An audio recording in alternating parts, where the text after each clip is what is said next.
Baik, perkenalkan nama saya Ronaldo Sudaskia dari kelas Intelligam.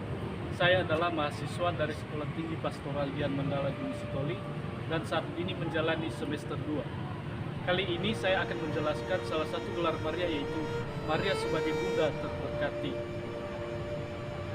Dan kelompok kerasulan awam menyadari bahwa oleh pengaturan Allah, Maria mendapatkan berbagai kelimpahan-kelimpahan atas dirinya.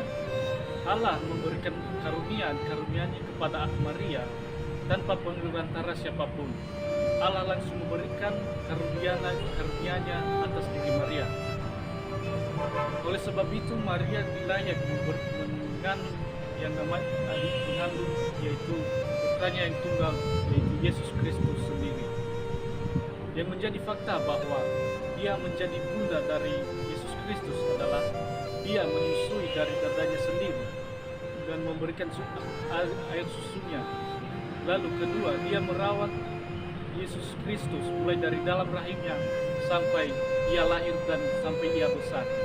Dan yang ketiga adalah pada saat ia melahirkan Yesus Kristus, itu menunjukkan bahwa ia adalah sebagai seorang bunda yang dipilih Allah dan sebagai bunda kita manusia.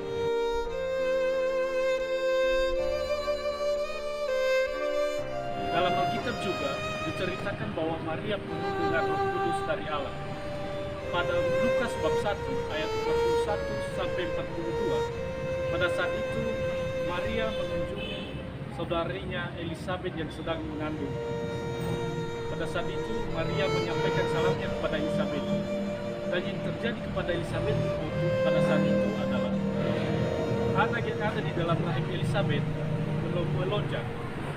Dan pada saat itu Elisabet mengatakan bahwa diberkatilah engkau di antara seluruh perempuan dan diberkatilah buah rahimmu. Ini menunjukkan bahwa Maria penuh dengan Roh Kudus dan menunjukkan juga bahwa Maria adalah seorang yang terberkati. Dia adalah wanita pilihan Allah untuk mengandung putranya yang tunggal, yaitu Yesus Kristus.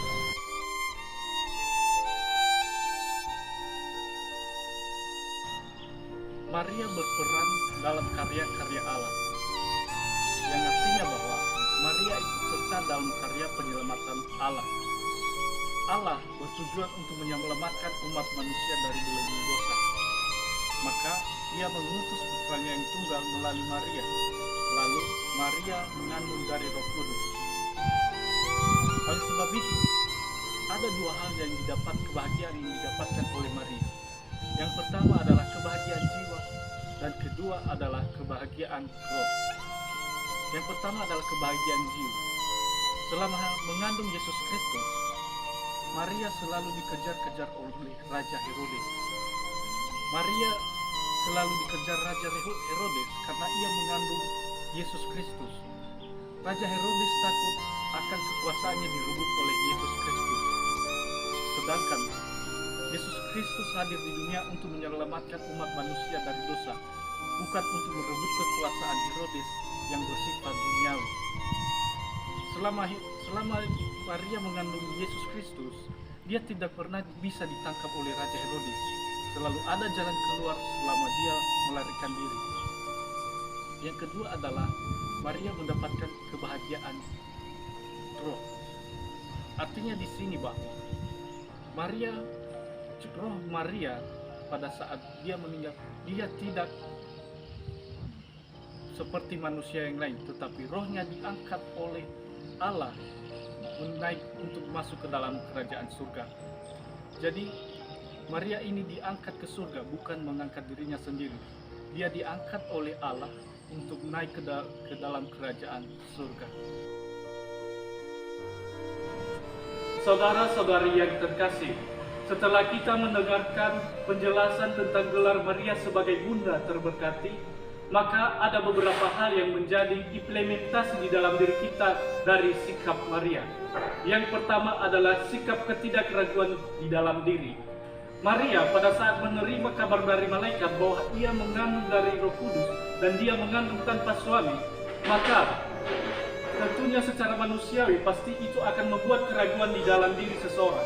Tetapi Maria menerima kabar tersebut dengan penuh sukacita, dan dia menerima kabar tersebut dalam hatinya dengan tanpa keraguan dan tetap yakin atas karya-karya Allah dalam dirinya. Yang kedua adalah sikap kerendahan hati. Sikap kerendahan hati Maria tampak pada saat dia menerima kabar tersebut. Dia menerima dengan penuh sukacita. Dia tidak ada dalam dirinya penolakan dari kabar malaikat bahwa dia mengandung tanpa suami. Tetapi dengan rendah hatinya, dia menerima kabar tersebut dengan penuh bahagia dan penuh dengan sukacita. Yang ketiga adalah ketidaksombongan. Saudara-saudari yang terkasih, secara manusiawi, apabila kita menerima karunia berbentuk materi pun, maka kita pasti di dalam diri kita pasti ada yang namanya kesombongan diri.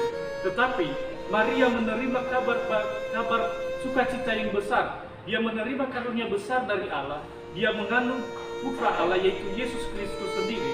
Tetapi di dalam dirinya dan jiwanya tidak ada sama sekali sikap kesombongan.